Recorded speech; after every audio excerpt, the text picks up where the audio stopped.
What's up, everybody? Once again, it is I, James, coming to you from the Nerdy Musings podcast studio. I am excited to be joined today by Jamie from one of the most comprehensive comic YouTube channels I think I've ever seen, the Codex Station. How you doing today, Jamie? Yeah, I'm happy to be here. Thank you again. Oh man, great to have you. I'm glad we were able to set this up. Oh yeah, as soon as I sent you the message, you're like, "You want to be on?" Yeah, That's 100%. great. That's great. And as always, I am admiring the wall books behind you. Oh yeah, You got some good stuff up there. yeah, quite a few. They're not. I'm gonna be switching it out here soon. I got a lot more good ones to put up. So yeah, Yeah, I need to get something like that set up in my man cave downstairs. I want to kind of set up like a little backdrop recording area down there for some different kinds of videos, and I know I gotta step it up and do something like that. I love the spinner rack behind you. That's a good touch.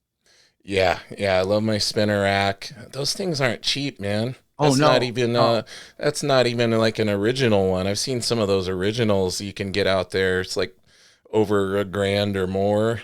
yeah. One of Yeah. our one of the team members, Dan, he's got a spinner rack, and he like right behind him in all of his, and I'm just like, "How much you spend on that?" He's like, "I don't talk about it." I'm Yeah, like, exactly. Yeah, this one was fairly, quote unquote cheap in comparison on eBay. It was like a new, and they sell it as like a magazine rack or "Mhm." whatever, but we all know what it is. It's an Right. old school spinner. Okay.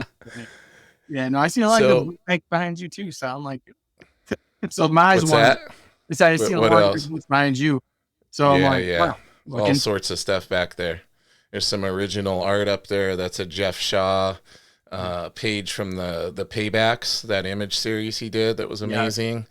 I got got another page of that in my portfolio. I have some. You can't see it on the other side. There's a really cool one-off Wolverine Hulk piece that my friend Tony De La Cruz did. Yeah, I'm big into the original art. You can't see all my original art because I have an awesome wife and she actually wanted to decorate the whole house with it. So like our whole hallway, our bedroom is all the walls are covered in original art pages from Invincible because Ryan Otley's like my favorite, oh, okay, absolute dude, that's favorite awesome. artist. So yeah, a lot of that stuff. I'm looking at the double page spread of them flying through the Vutrulonite planet, destroying it. Oh, Got the pencils of that right on the other side of the monitor here. that's that's gotta be amazing.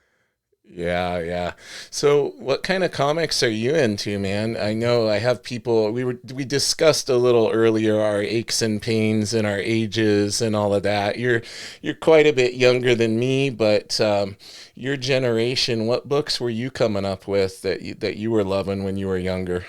Oh, God, when I was younger, when I was getting into it, I did have a love for like that old '90s feel. So like my Nice. dentist books, I would say, because it's hard for me to pinpoint like one book that I remember getting, but my Yeah, same. book that I remember that I was like, hey, this is it. This is my entry. Was Green Lantern Emerald Dawn. Okay. Yeah. And that just like stole me in and I was hooked from that That's point funny. forward. I just found some of those going through. My wife and I are going through the painstaking process of alphabetizing and consolidating my gigantic, 30 some long box collection. Yes. And we just came across some of those Green Lanterns in there from my personal collection. Yeah. Those long boxes, man. Oh, I'm on, Yeah, I think I'm on number 51. telling So you. it's And then just you got to moving and oh, I have a multi-shelf thing, so you start getting tired from alphabetizing, and you got to lug them up onto the top shelf. yeah, you're just like, can this wait till tomorrow? Yeah. So you were into that Green Lantern stuff starting out then. That was kind of the Yes. first one that caught your eye, and where did you go from there? Because I know a lot of people that I have on, they start with kind of a lot of people got into those Marvel cards Hmm. and then they got into Marvel stuff. So a little different for you. You kind of that Green Lantern caught your Yeah. eye, some DC stuff there. I, for me, it was always, I was a DC guy, like guy from the beginning. I kind of broke into Marvel a little later on, but Right. when like we started talking over your Lobo drawing, and Oh, nice. Yeah, that's right. that caught my eye. Like, I was like, We gotta follow up on that. I yeah, forgot yeah, about we do, we definitely do. that. But I went through that, and like I wasn't an indie person, like up until probably 2013. My buddy's dad, who actually got me into comics, um, I saw him randomly one day at the comic shop to go to, and he's like, "Oh, I haven't seen you." I'm like, "Yeah, I'm getting this." He's like, "I'm getting this." He goes, "Have you read Saga?" And I was like, Oh yeah. "No." And I'm like, "I've never really touched an indie book. I've always been big two, and going throughout that." And he's like, "No, read it." And the best way he described it is like it's Dungeons and Dragons, Star Wars, and just weird sex all together. And I was like, Yeah. okay, yeah, and we sold. And Like, like crazy unique and awesome oh, artwork by Fiona Staples. Like she, such I don't amazing know. artwork. Like, I know they take time off, but I feel like she could draw anything. It just, Anything. it everything comes right off the page with her. It's even the Yeah. line work is just amazing on those. Well, you know how when you can tell when an artist is like just on that super high level when Mhm. each character has their own mannerisms and way they carry themselves and everything else. Like they're all unique in their mannerisms and everything. Like she really does that so well. Oh, and the thing is, like, you get a lot of artists that sometimes kind of like, to me, the character might not look the same from issue 1 than it does to issue 12. You Yes. know, it's been we're what, on like 70 or something like that with their run, and every Yep. character still looks the same. Like there's not a miss imprint anywhere. Yeah, she's staying on model with it for sure. Yeah, and that's not easy to do. Like that's one of the hardest things as an artist to do is one, keeping a character looking consistent from issue to issue, but even Mhm. panel to panel, man. Like when you go and you start turning the character and showing them from different angles, Oh yeah. it's so difficult. Like I think that's one of the most common like questions that aspiring artists have is like when they start, you start to gain ground and you start to feel like you're getting it, quote unquote, a little bit, but then the first time you start trying to draw the same character from different angles and different perspectives and Yeah. they don't look like themselves. It's like, oh my God. Why is she 3 feet taller than the original? Exactly. Exactly. Yeah, it's always a big challenge. Yeah, but with that, I kind of got into the indie, and then I realized like, oh, I'm getting a lot of stuff now. Like it just opened a whole new world, and it brought me into like the Oblivion songs, the Radiant Blacks. Yep. It just the list went on, and I'm a big Power Rangers guy too. I didn't know Boom had a license for them at any point or ever. So I was like, as soon as I saw that, I'm like, I'm on it. Yep. You had a lot of stuff to catch up on at that Oh, point. so much. Yeah, and then you got gosh, like I'm looking at a Daniel Warren Johnson. I have a little thing here that came with his extremity art book from Do a Power Bomb. Oh, that's And awesome. yeah, like My bomb was good. yeah, it's like you think of, there's so many amazing indie books through Image that are coming out, that have come out, and I saw there's like a few more that they're soliciting right now. I think there's one called like Moonshine Bigfoot or something Yes, that yeah, just the came. power man. Yeah, my friend Clara Meath, she's actually helping them run their Kickstarter campaign, and she was telling me a little bit about that one when we were chatting when I had her on here, and I was like, oh, that sounds like such a unique concept. Like the Yes. fact that we're so many years into this game and you feel like we're at a point where everything's been done and then somebody will just come up with this awesome, unique concept that's, at least for the most part, never been done before. To me, that's just amazing. Yeah, I mean, even one of the newer books I got from Image, the Lucky Devils, that one's been stellar, and it's only on the first issue. So like, Nice. I'm excited. But yeah, Yeah, there's never a shortage of stuff to pick up. That's the never, problem. never, and it hurts your heart sometimes because you're like, should I get this? Is it really going to be good just based on the cover alone? And then Yeah. you look back and you're like, that book is amazing. Like, why didn't I get it? I have to ask you this because I ask this to pretty much anybody that's on that collects. Like, are you somebody that focuses on art before story, or do you have to have both equally drawing your attention? Because I know a lot of people say like they can handle it if the story's not great, but the art is amazing, but it kind of doesn't always work the other way around. How do you feel about I'm that? I'm backwards on that. If it's a good Okay, story, it'll keep me. cool. I've always been story driven in a sense. Like, speaking about Lobo, there's a 2-issue series called Lobo. I think it's Highway to Hell, and the art is not good, but the story was just fun. Yeah. It was great, and I've never really had a problem with artists. Like, they can do better than my stick figure job. So, Right, right. yeah, them to be published work being something regardless. So I always put that mindset into it anytime I'm reading something. Like, True. it to me, they got there for a reason, and they had a style that they saw that they wanted for the book. Especially when it comes to independent too. Like, if you're looking at images, all creator owned. So obviously they had a mindset and style ready for them, and you got to take that in perspective too. So, for me, it's more story driven than anything else. Well, and what a lot of people don't realize is a lot of times when somebody comes in with a particular style like that, that may not fit the norm or be mainstream. Like a lot of times it's because the editor asked them to draw that way. Mhm. And if that's the case, man, the fact that they can change their style and adapt and do something different is just like on a whole other level of mastery. Oh yeah. And I know oftentimes that's the case. It's funny. I was watching a live stream that Steve Rude did where he was breaking down like the Must be gone. dynamics, and he was doing a little study of the dynamics of Jack Kirby's artwork, and a lot of people hated Jack Kirby's art, especially his stuff from like the 70s on, and just thought like, Yeah. and he doesn't know anatomy. Everybody looks so blocky and all of this. And Steve's like, let me show you something. He's like, look at this drawing is like this amazing pen and ink, perfect anatomy, rendering, shading, perfect facial structure. He's like, yeah, Jack Kirby drew that when he was 14.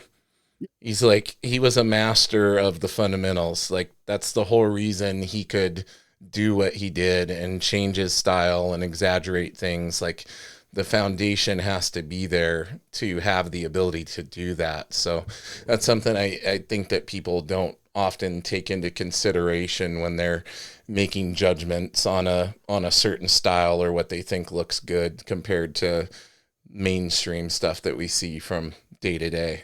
Yeah, I mean, even with mainstream stuff though too, it's sometimes like you'll see like who's a good one? Like a Pepe Larraz, if you know who Yeah, that is. Yeah. I Yeah. do. You look at like Blood Hunt compared to his other work, it obviously editorial was in there being like, hey, can you sharpen this or make this, Yeah. so much better? And I'm just like, what happened from this to this? Like, how did we get here?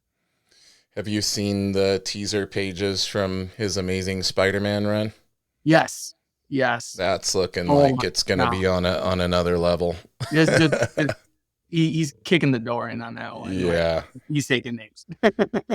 Yeah, maybe the restraints have been taken off and he's getting to do what he wants to do, cuz I know a lot of times there's like what they call it, like the house style, right? Like everybody was trying to, all the editors, all the big companies were wanting everybody to draw a certain way. Like when the image guys were popular, like, okay, you got to draw like this extreme style. And when McFarlane was really popular, everybody was trying to draw like McFarlane. Yeah, When yeah, and everyone was failing horribly. yeah, and even back in the older times, like John Buscema was Oh, under yeah. the constraints of being told to draw like Jack Kirby. And it wasn't until he got on the Silver Surfer book he started to let his own style out. And he always told the story about how Stan Lee just ripped him apart when he turned those pages in and told him how horrible it was and it looked bad. And like Stan denies it years later, like, oh no, it was the greatest thing ever. He's like, But Dan is one of those people that's like iffy. works, he will be like, I was totally in. And then if it Yeah. didn't, I was against it from the beginning. Yeah. And then it did work. So, but it was one of those instances where, he got the chains removed from him and he got to really break loose and like actually show himself versus being told to emulate somebody else. So I think nowadays, like, we see a lot, I'm sure you've noticed this, like a lot of the sameness of the art.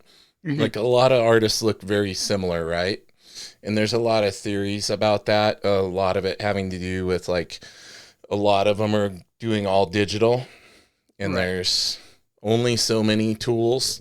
There's lots of different brushes and different settings and things, but a lot of people are using the same process to get stuff done, and that could be one reason. But it also could be like this is how you need to draw to get the work done and be consistent. And we're Mhm. trying to put out a consistent look for everybody across our books. And I'm sure there's something to that as well. Yeah, to me, you can kind of see it, especially when they do talk about digital. Um, even like you brought up, McFarlane does everything digital now. So Yeah, like you just seen like just the colors and the lines and how they're fading. You see that big similarity between all these books, but the biggest thing is like to me, when I see an artist and you can tell just by looking at it who that artist is, that's my kind of person. Like exactly. we had a let me try to think of the book's name. Maul. It was from Boom Studios, I believe. A.L. Kaplan. The, we've had him on twice. The guy's amazing. But just recognizing his art, I was laughing. I was walking through my comic shop one day, and it was during Christmas time, so the Christmas variants were out. Then a Harley Quinn one, and I looked at him like, that's not Kaplan. And I picked it up, and cover artist variant A.L. Kaplan, and I'm like, I can pick some Nice. stuff out from a mile away, and Yeah, those are the kind of artists that I enjoy, where I could just sit there and be like, I know who that is, I know who that is, and I know who that is. Then you get the one definitely. like, oh, these all look the same. Speaking of some style that really stands out to me, have you seen any of that artist Wayshak stuff? Yeah, I have. Yeah, That's that's pretty definitely pretty extremely unique, I would say. there. In there's so many good ones out there. I feel like some of the best artists have put out stuff that no one's ever heard of. And then once they are published, you're like, where did these guys come from? Like they did like Yeah, 30 books before this. I can point them, exactly. you know. Yeah, another one that I wasn't really familiar with until he got on the Absolute Batman book was the Nick Dragotta. Oh yeah, Nick Drago. And he's got a bunch of work, in the past and everything for Image and everything else. But like I Nickname saw that, yeah, I saw that, and I'm like, holy cow, this guy's awesome. Where's this guy been? It was just another one of those situations where you got comes out of this nowhere. come out of nowhere, and you probably didn't see them just because they weren't on a big title, but they've been Mhm. like consistently doing amazing work for years. Yeah, and there's a lot of people that started in backups or had one page like stories out of like an Yeah, 80th annual, and you're like, how come this isn't, you know, how come he doesn't have his own book? Like, how come he isn't on a title? And then like a year or two later, you're like, there he is. yeah. What era of comics are you collecting these days? Do you still get modern stuff, or do I you go I all still over the place? I'm kind of all over the place. I still get modern pulls, but being with the team that I have, we have a mix of everybody. So like, uh, I'll give a shout out to Uncle Gary on this one. If you ever get a chance to talk to Brandon, ask him about Gary. It's hilarious. Nice. The guy owns over 60,000 comics. Like he has a whole museum in his basement. Like he lives out in Virginia. So Uncle, So Uncle Gary has like a museum of comics in his you basement. not, we have a video. It's a 2 hour long tour of his home of comics. And it's not even like, how can I put it? I've seen it personally, and it's like a 4 hour tour if you walk Holy around cow. and everything. It's insane. But he has been like my mentor in this, like getting me into like older stuff, like Golden Age, and like weird DC's Weird Mystery Tales, which I've never heard of, but is amazing horror anthology. Going to the Bernie Wrightson Swamp Thing to more modern to everything in between. So like my whole team is like that too. Like, oh, another Sal, he gets variants like no other. He'll get the same book with 20 variants on it. And I had to learn like what the difference is between each variant and what they were. Learn how to do back issue deals and everything else from everybody. So you get My introduced to a mine's everything. variety, a very eclectic assortment of comics. Oh God. And then I see one and I'm like, do I need it though? And then I'm like, well, I have these issues, so I might as well pick it up. Like, The whole want versus need thing is so hard when it comes to collecting. yes. So there's some you gotta put back, and there's some that you just like, it's coming home with me. Well, and there's that thrill of the hunt too. Like every single time. Like, am I gonna find Yeah. this? This is the book I'm looking for. You know, so it's it never ends, and it's a great feeling, especially if you find it and you get either a deal or you find it for the price you range you want. Now, You're happy.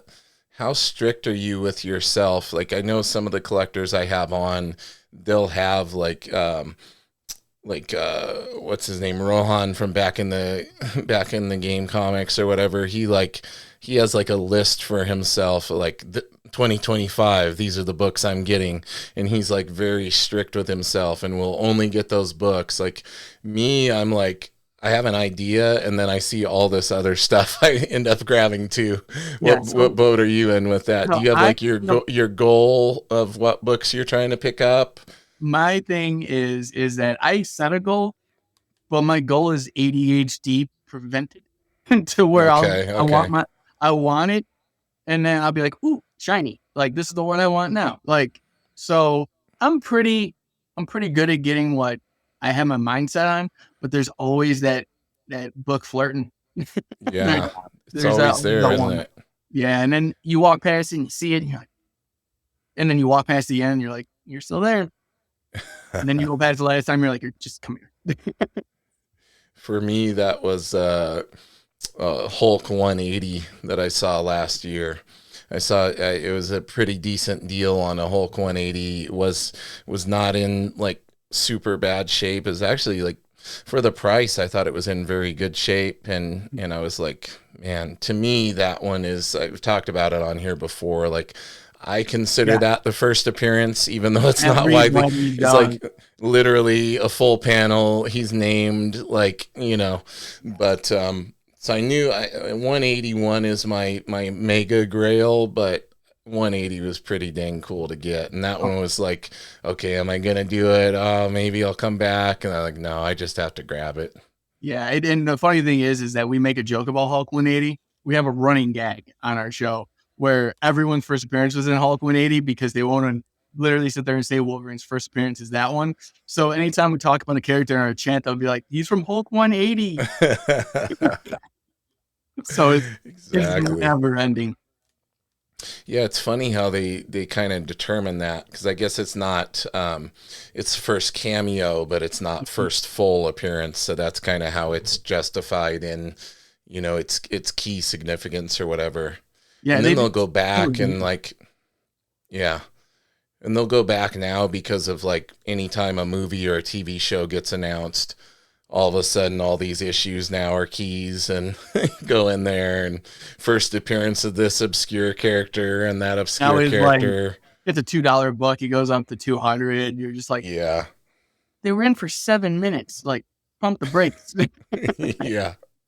But that's kind of the world we live in now with comics, and ever since the popularity of the movies kicking off like it did, and that momentum, like look at Omega Men, first Yeah. appearance of Lobo shot up like crazy as soon as that announcement. And that was like, bro, he came out of a meeting like, I want to say it was like 3 or 4 years ago. I remember where he like came out of a meeting and was like super excited, but he didn't, he couldn't say what it was for. Right. No, it was for, he got the news that he was going to be Lobo. Yeah. Like they've been sitting on that for a long time. Well, Aquaman 2 was basically Lobo until they went to the water. So like Totally. he's on a bike riding around doing donuts in his backyard. It's like, Yeah, he's meant to play that character. So, yeah, I always thought it was funny with Aquaman in casting him because I'm like, he looks like the Jay Lee version of Namor. Remember yeah. the Jay Lee Namor books? That's how he looked. He looked like Jason Momoa. He had the long hair, beard, everything. Yeah, they were trying to make Aquaman a rock star, basically, Yeah, and make more butts and seats. Like, yeah, and I hundred mean, hey, percent. he did to me. He did awesome in the first one. He did great in Justice League. He was It, fun. He was a it, fun character. the second one I can kind of do without. Yeah. He was renamed it Lobo in Atlantis. There you go. Maybe via the power of AI tools, somebody's going to make that happen. I hope so. Do it. They could. They could. It's getting a little scary how quickly those tools are developing when it Oh, comes to the video stuff. So yeah. I I'm mean, even in sure. comics, like people doing covers, and they're like, "Oh, that Yeah. I created. What are you doing?" And you're like, "You can tell here, here, and here." And I'm like, Yeah. people are gonna really get in trouble for slacking if that's the And case. that's just now. I mean, at this stage where you can actually tell, Yeah, where you can actually pick up on it. Like it's look how quickly it's gotten to this point. yeah, I mean, during the pandemic was kind of when it got all this AI and VR stuff kicked up just out of nowhere, seemingly out of nowhere. And then look at us now. Like, remember the Will Smith eating spaghetti oh video? yeah, Like one of the first ones. And now, like, I mean, I've seen these ones where it's like indistinguishable, like drone footage, like of a city and stuff. And it's all from text prompts. yeah. It's crazy. Even my editing software is like, "Hey, now you got the new feature of text to video," and I'm like, "I am Yeah. never using that." And I'm sorry, like, Mine just told me today, this platform I use along with this, that I can take any of my previous videos and dub and translate the entire thing into 20 different languages. yes, that was another new feature for mine as well. And Yeah, I'm like, that'd be a cool thing to think about, but I'm like, do I really want to pretend for I it? know, right? Yeah, I'm considering it. I've heard like, I know like, who was it? It was probably like Mr. Beast or somebody super successful Oh on yeah, YouTube he's got who like said working that strings.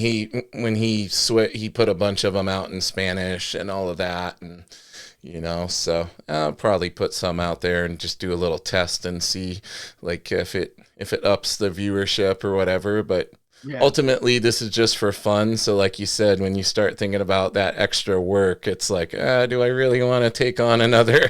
yeah. I've got enough on my work. I'm literally getting messages about shows and stuff right now. Yep.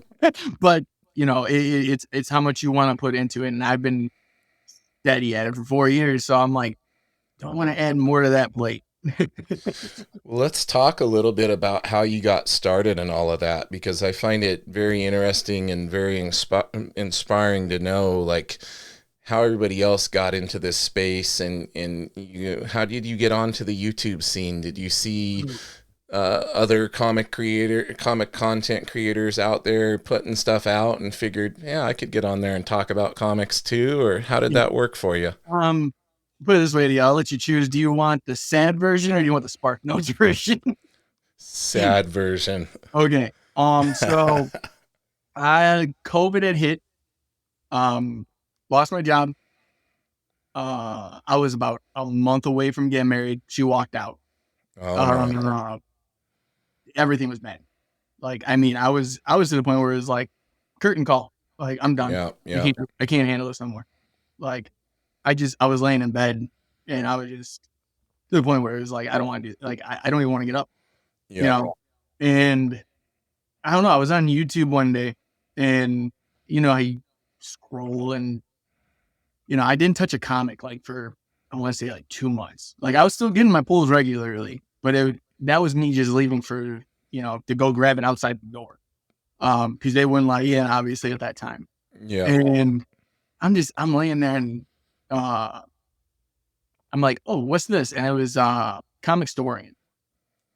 And, if anyone's big into the, our realm of things, Benny from Comic Storian was amazing. He recently passed away. And I just fell like right into it. Like I was just consuming as much as possible. And then I fell right into another one, which is hilarious to me. Omar from Near Mint Condition. Oh Um, yeah. we had him on, which was like a goal of mine. And he actually came on to our show, which was fantastic. I love the guy. But I fell onto his, and he does omnibuses. I don't even own an omnibus, and I love what he does, like just the way he presents the work. So I'm sitting there, I'm watching these two, and I'm just going. And finally, I'm like, let's try switching it up a little bit. I'm not going to name them. But I found a couple of them, and they'd be talking, and they'd be like, well, who's the actor that plays Captain America? And they're sitting there for like 5 minutes just doing this. And I'm screaming at TV. They're like, what was, like, we were talking Wolverine's first appearance, and they're just like, I'm like, what do you, I can do that. Come on. So I was living in Illinois at the time, and I had moved to Wisconsin, moved in with my uncle, had a room because I didn't have one. And I'm sitting there, and I called my buddy Sonny, who does on a podcast. And this was like preemptive, like I'm just throwing an idea out there. And I was like, hey, I want to start making content. How do you feel about doing a comic book like podcast? And he's like, I need a while, because he's actually filming his own series for YouTube. Series by series, if you guys get a chance to check it out. But he's wrapping his last episode right now. But when we started it, he was like, give me a little bit. I got filming and shooting and all this other stuff to do. And I was like, all right, cool. And then, I started making, little things like email, Instagram, Facebook. And then finally I started up the YouTube, and dude, like as soon as he said go, we were pumped. We had no idea what we were doing. Like I fried a computer because I didn't know the capabilities of what I could do and what I didn't have. And we were just going, and then it kind of led into, well, the podcast is fun, but I feel like we're one-dimensional. So what's going to separate what I'm doing from everybody else? And my thought process was, hey, we'll start another, side thing on the channel. And that led into Decoding Panels, where we tell the story of a series or one issue, do dramatic storytelling throughout it. And then it led into, I believe we did Comics Unleashed, which we called After Dark, because it's always late at night. Everyone kind of gets together after the kids go to bed. We talk. Right. Yeah, it's a little more loose. And we'd show off everything we bought that week. And then that led into, hey, what do you think about doing, like, taking a character and just like kind of like deep diving on them? And there's a page we follow on Facebook called Comic Character of the Day. And we decided to make one called Comic Character Week. And we brought in a bunch of people from that page, and we sit down every week and we talk about a character, and we talk about like the best reads and stuff like that. And Oh, that's cool. covers.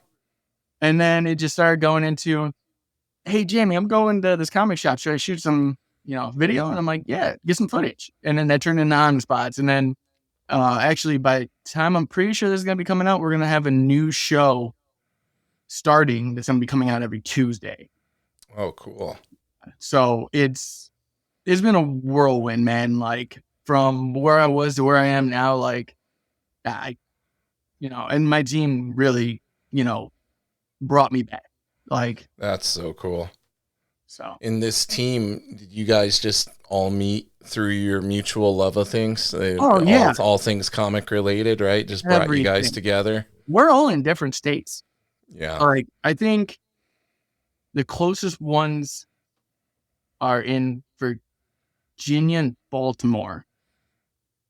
Another one we have is in Chicago. I'm in Wisconsin. We had one in Seattle that we had. We used to have a buddy in Tennessee who was on the show.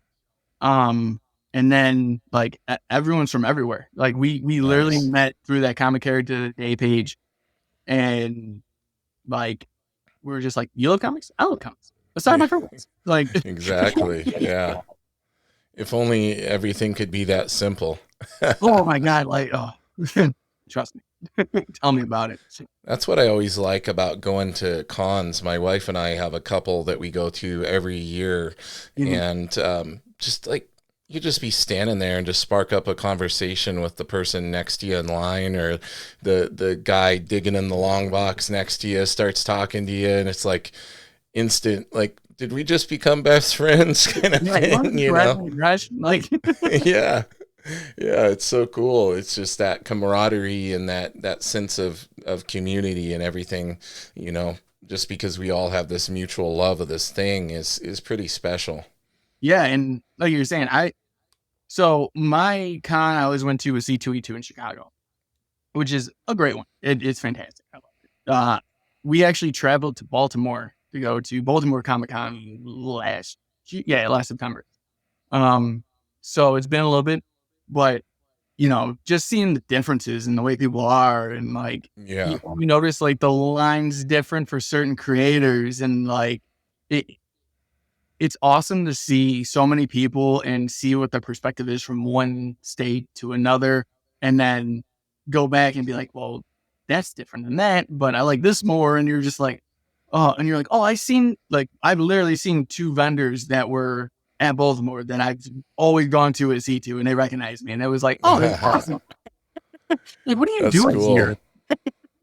Yeah, I have a guy is that way. His name is Russ. He runs Fine Collectibles, and he has the booths with like the carrying cases and sleeves for original artwork and all that, where he sells like the protective stuff. And yeah, same thing. I'll be just at a random show. He's like at every one, and I'm sure Yeah. he'll probably be at C2E2. It's like every weekend he's traveling somewhere. And he's Yes. like, "Hey buddy, how you doing?" Like, been talking to that guy now for like 8 years or more.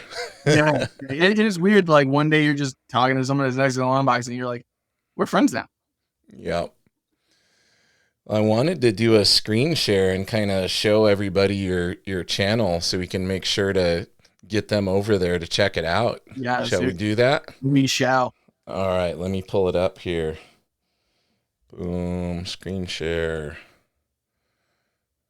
Got that. Share. Let me know when you can see it. Yep. Here we go. Code X station. Yeah, this is what I thought was really cool, how you had it broken down in these different sections, because I want to do something like this to where I don't just have the podcast. I want to do like creator spotlights and those Yeah. types of videos too. So I was thinking, well, we got the podcast, but how could I break the channel down? And you just do it with your playlist, right? Yep. Just make your different sections. And yeah, I thought this was really cool though. I liked how it was in channels. You going with the station theme and everything. Yeah. That was the mindset, especially like think about it when I was younger. It was kind of like the TV guide that channel. And you're like, Yes. oh, what's on here today? What's on this one? What's on this one? And you do not have a shortage of videos, man. And then Oh, I saw this right here and I got a little intimidated because this is like episode 136. I'm like, yeah. oh man. So I have to update the channel a little bit because we do. So we have 3 lives every week. One's the podcast, one's Comic Character Week, and one's Comics Unleashed. And my mind forgets to transfer that live into the playlist. Oh yeah, yeah. So, So you're um, further along than that then. yeah. So as of like right now, tomorrow we're recording podcast number 141.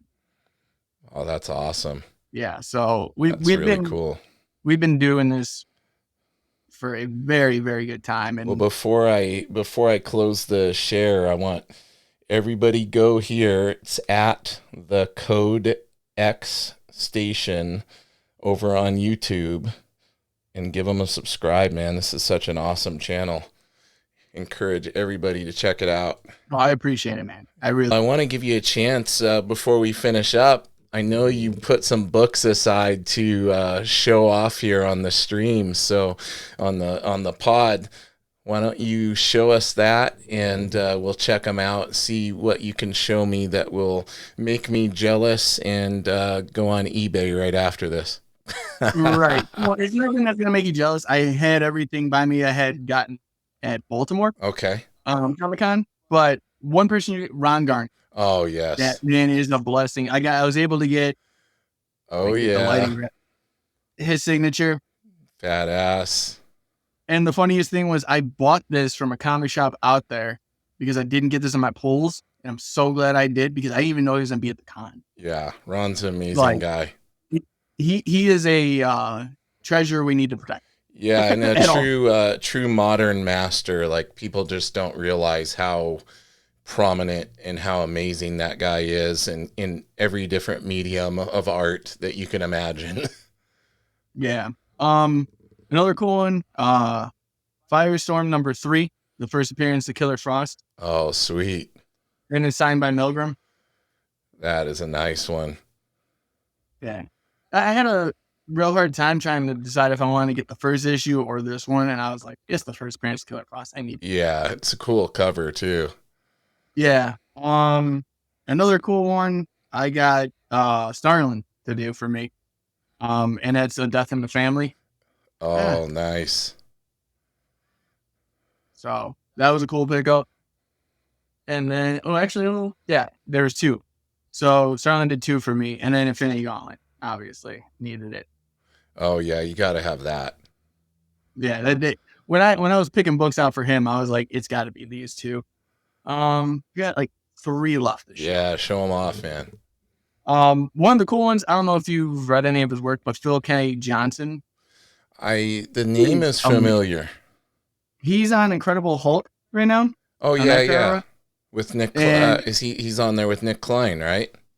Yep. Yeah, I've been reading that because I love Nick's art, and Danny Earls has been on there. Artist out of the UK. He's been doing the fill-in issues on that, and I love his stuff too. Yes, he was so cool to talk to, and like everyone from the team had the same book, so it was hilarious because we're all walking up with Ghost Rider 44. Yeah, and he's like, "How many of these am I signing for you guys?" Like, we're like, everyone has all one. of I think them. my fiance had the Man Thing issue. That was the only difference. That's awesome, man.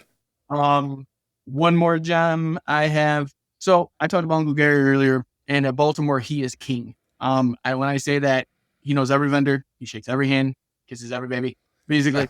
I told him I wanted this book, and I couldn't find it for the longest time, or one in good shape. And it was Batman 638, and it's a variant cover because I made variants slim back, but the original cover is Batman taking off Red Hood's mask, and you see Jason Todd's face in the reflection. Yes. Well, this one is.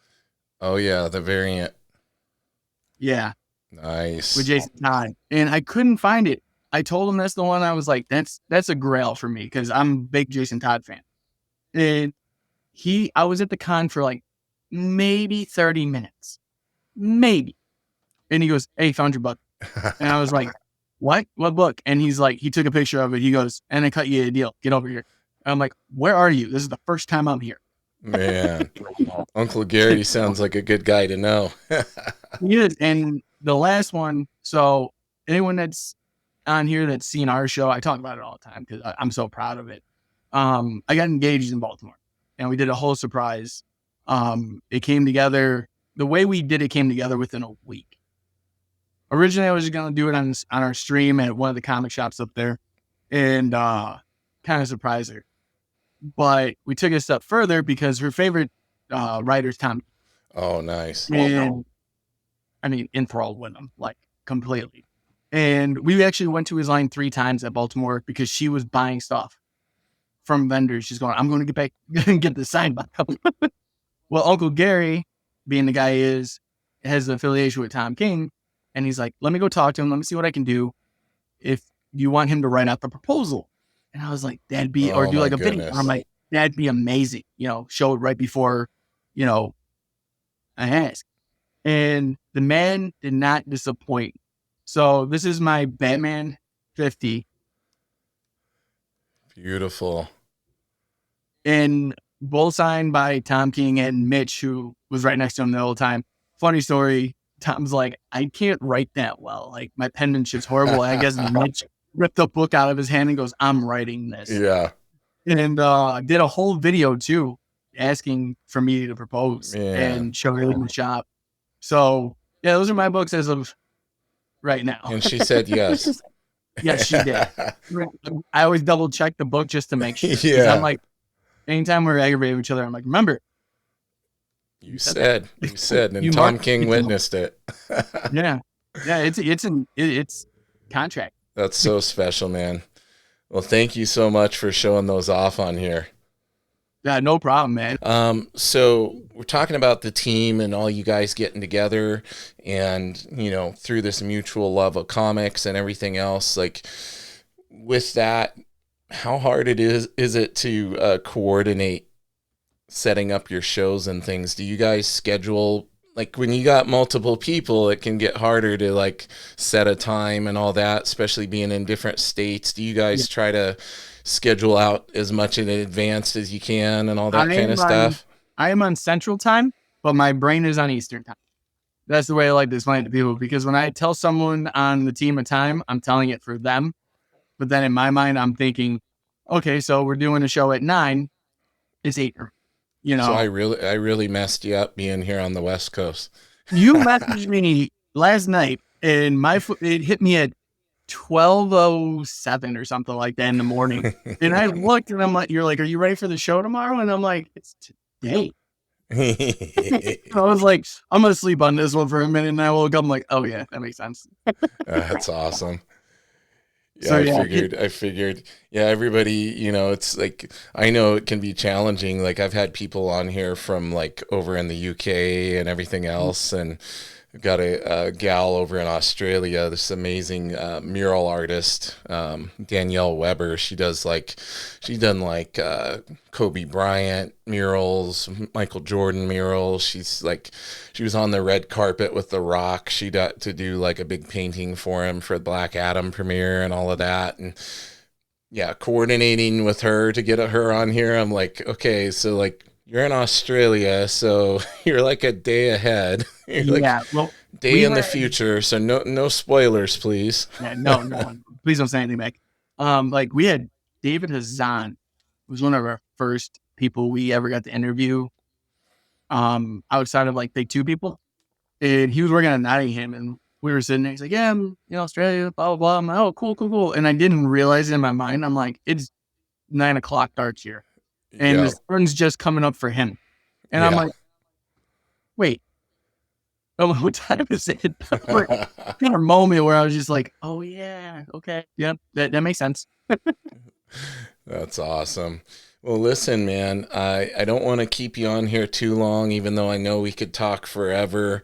I want to give you a chance to promote anything you have coming up that you want to make sure that people are aware of, and also let everybody know where they can find you on your social media and everything else. I know we already showed them how to find you on YouTube, but where are the other best places for people to follow you, and what do you got going on coming up here that you're able to talk about? So, best place you can find this anywhere at the Kodak Station. That best place. We even have a website, thekodakstation.com. You can see all the team members. You can basically go through our playlists, ask us questions, whatever you want to do on there. So yeah, and all of our socials are linked in there too as well. So you can find us there. As for stuff that's coming up that I can promote, I'm very excited. I have, we were just talking about a little bit ago, we got a new show that's going to be premiering probably in 2 weeks, I want to say. Um, Awesome. and it's called Comics 101 with Uncle Gary, our other team member, Mike Harbor. If I could talk, that'd be great. Myself and my fiance, uh, basically breaking down, those kind of questions you have when you're getting into collecting.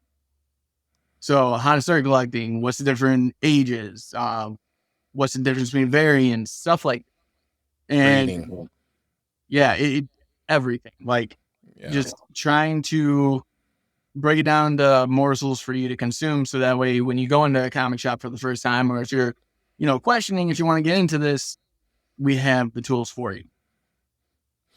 Very cool. We'll be looking forward to that. Thank you so much for coming on today. It was Oh, great having you, and I would hope that we would be able to do this again in the future, man. 100%. Anytime you want, just let me know. And Awesome. And if hopefully we I get some ever, on the show.